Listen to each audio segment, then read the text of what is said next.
Well, in other news, a West Side man finds himself running for his life after stopping to help a motorist with flashing lights on I-71 in Silverton. Yeah, this was 5 o'clock in the morning on Sunday. The guy says they got out of the vehicle to find a gun pointed right at him. And today the suspected gunman was actually in court.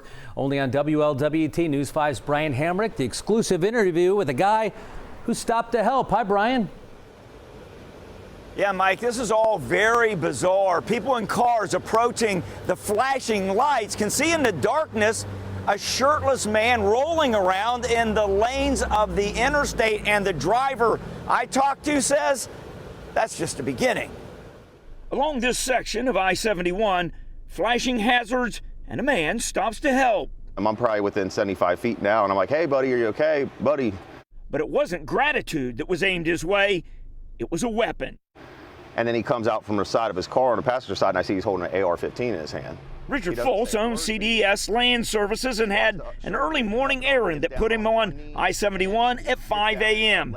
and on a collision course with a gunman. Starts to shoulder it and up it on me, gets down on one knee, and then gets down in a laying sniper position on his stomach towards me, and I take off zigzagging as fast as I can back to the car, you know, thinking I'm about to catch one in the back, and then jump in the car and call 911. But I stopped at first, so I didn't see it. And then when I got close, he laid down in a sniper position like he was going to shoot at me. Judge, this is completely out of character. John Phelan, 18, is charged with aggravated menacing and discharging a firearm on prohibited premises. Prosecutors say he fired 4 shots. Phelan's attorney says he graduated from Monroe High School and was a football star.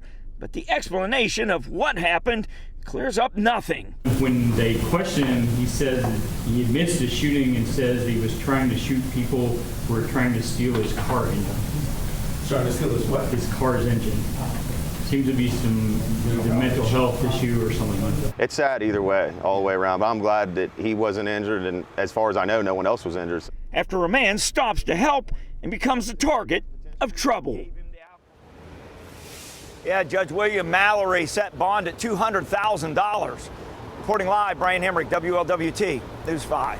Brian, any explanation about what started the incident?